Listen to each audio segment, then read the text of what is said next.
of from my book, On My Search for a Better Life. This is how I became infamous. This is a pivotal point in my life. You know, I did a 3.5-year prison sentence for robbery when I was 18. I came home about 21 and I didn't have a way to make no money. And I went to my brother and family member to look for a way out. But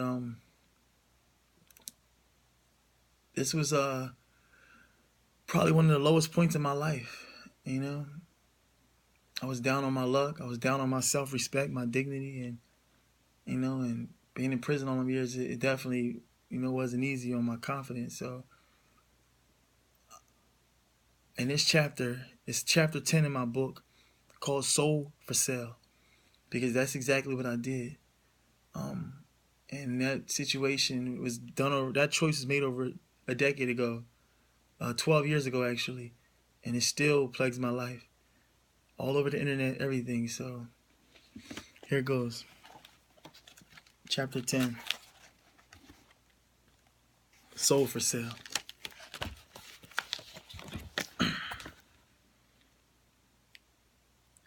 I had to find a fast way to start making money.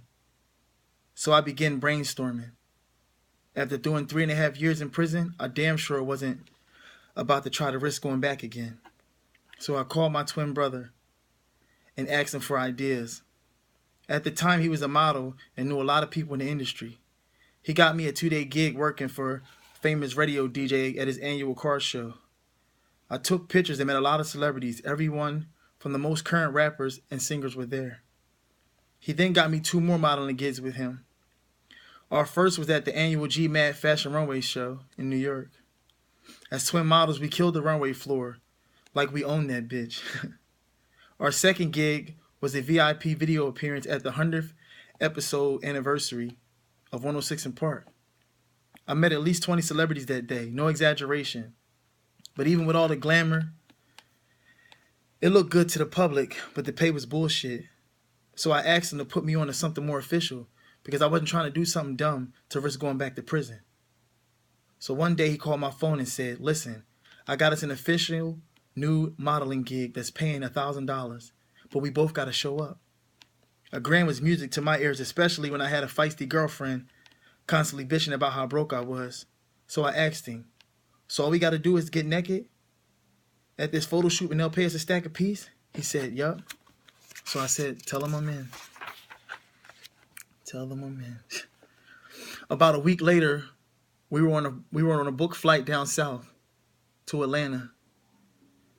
This modeling world was all new to me at the time. I'd never been on a plane before, so I felt like my brother had the master plan. I was beyond nervous, but I kept remembering what Tina told me. There's a different world for good-looking people. So that got my mind right for the new photo shoot we were about to do. At least that's what I thought. Once we landed, a dark blue 745 Li BMW was there to pick us up. That's when I met Victor and Wally, the founders of a gay porn site. They seemed very excited about working with us on this project, reiterating the fact that they never worked with twins before. So I felt like we already had the cat in the bag. Our hotel room was to the gods, meaning superb. I'd never seen a room so big and lavish, which had me thinking, damn, this is what it's all about? They told us to unpack our things later and come down to the hotel dining room for lunch. When Kyle and I made it downstairs to the dining room area, it was top notch. They had a piano man, waiters that looked like butlers who were serving everyone. I did my best not to seem out of place. I can't remember what I ate, but I know it was without complaint. We discussed our intentions in the modeling world. All I remember was my brother being so redundant, telling everyone about all his modeling accomplishments. The cameraman had a look on his face that said, "I wish he would shut the fuck up already." All I could do was bite my bottom lip to keep from laughing. Kyle always tries so hard to impress people that he unknowingly makes a fool of himself at times. Then they handed us a folder explaining our contractual agreements if we decided to go through with the photo shoot, and future work as well. I was so excited I was about to actually do something official that I barely read the motherfucker. I just signed my poor little soul away, even without thoroughly analyzing what it was all about and what I was about to get myself into. They took our paperwork and told us to go to our room and get ready for a night out on the town. And they also told us that we would be starting work the next day. Getting to see downtown Atlanta at night was the coolest shit ever. I never saw so many African Americans doing so good for themselves at one time. Everybody had big whips, fancy clothes, and where we're from, blacks were barely getting by. So you know I was in a new state of mind that night. Victor took us to this club and the music was jumping, but one thing stuck out to me that had me feeling out of place. There were gay guys everywhere. I ran up to Kyle and I asked him, "What the fuck is going on?" He told me, "Just worry about us getting this check and fuck our surroundings right now." I thought he had a point, and I wasn't about to go back home empty-handed to my bitchy girlfriend, so I just went with the flow until we got the fuck out of that place. Then he took us to meet Wally at this upscale restaurant, but I can't recall the name. I just remember it having a great ambiance about it. It had fireplaces, water mills on the patio, the works.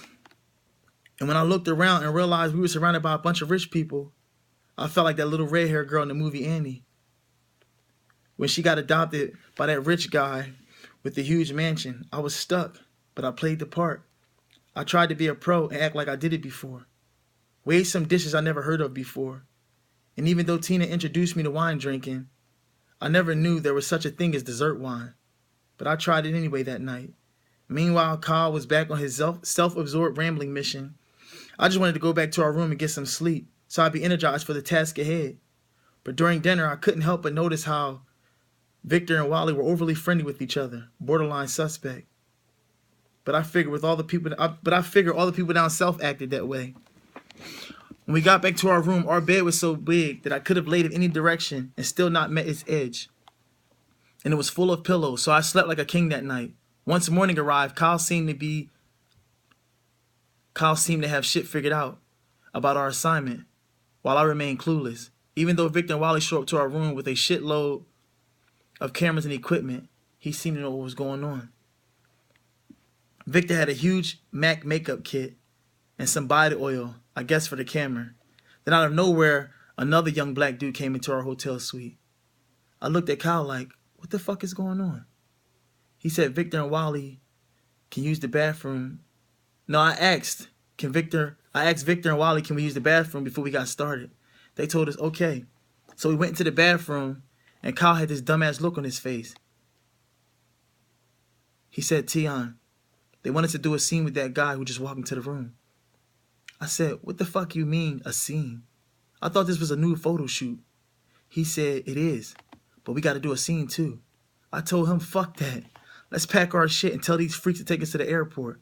Kyle pleaded, "Don't fuck this shit up for me because I need this money." I told him, "Well, you better tell them motherfuckers because I ain't touching no boy." He then asked me to stay in the bathroom momentarily while he went out and spoke to Victor and Wally.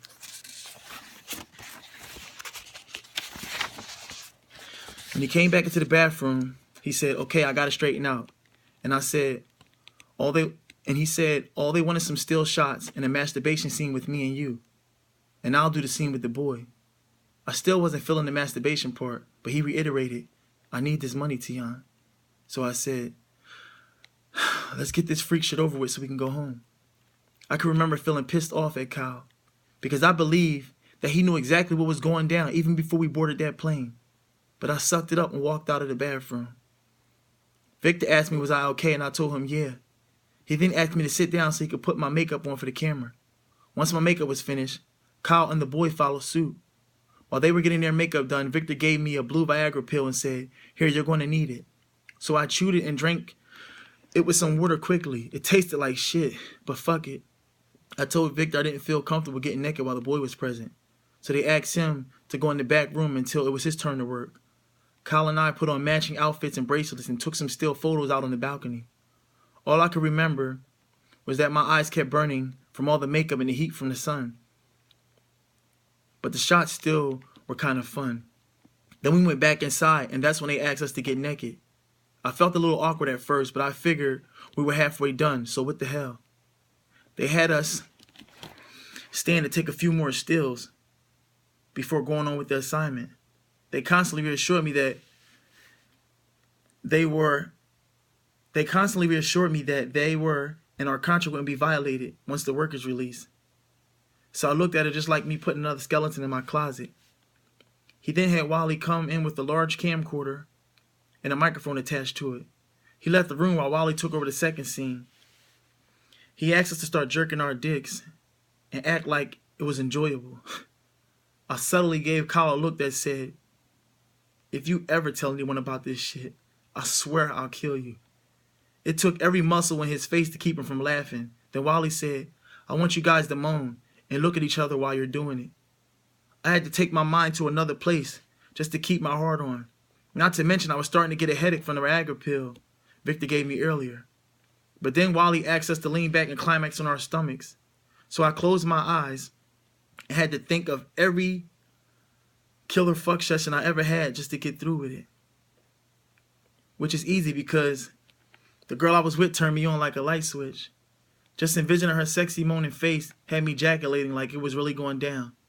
Strangely, Kyle's climax was simultaneous with mine.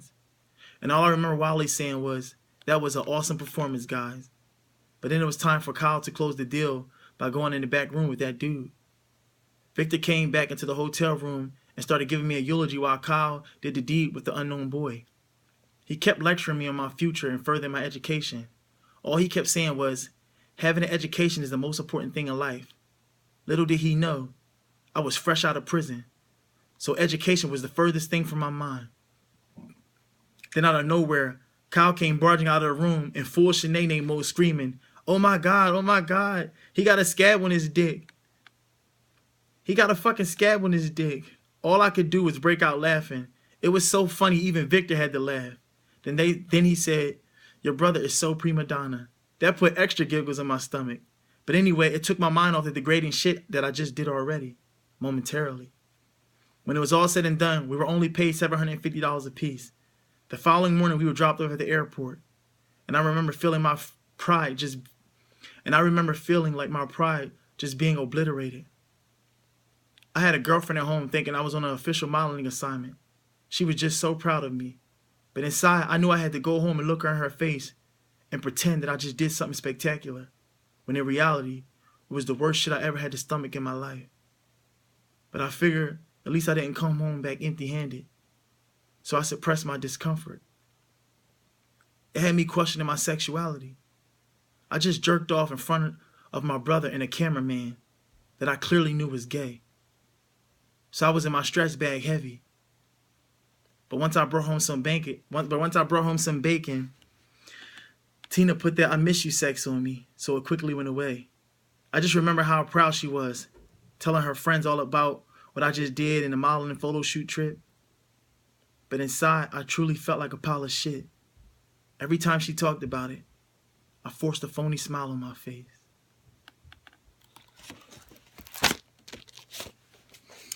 I mean, it gets a lot deeper than that, but yeah, I'll never forget that, you know? And it's not like it was a bad thing, or I don't mean to sound homophobic if I did. It's just that even if you're gay or whatever your preference is, be true to it, but I compromise my preference for money, so that's a whole different ball game. You know, love who you love and be who you want to be with, but don't sell your soul, man, because it's hard as hell to get it back. I did that first scene with a company called blackmen.net, and it ended up getting millions of views on Pornhub and all those other sites. I can't take that back, you know. I gotta wear that. One day I'm gonna have to have that conversation with my son, you know. But in chapter 10, Sold for Sale, a lot went down. That was only the tip of the iceberg. And sometimes I still don't know why I did it, even though, like I said, I was down on my luck and life was crazy for me, but I don't know, man. When I finish getting the story out there, we could talk about it, but I got some things to think about. Holla at your boy, Infamous, a.k.a. Taleon Goffney. Hey, Google me, man, and See something you don't like, I'm easy to find. Instagram, Taleon Goffney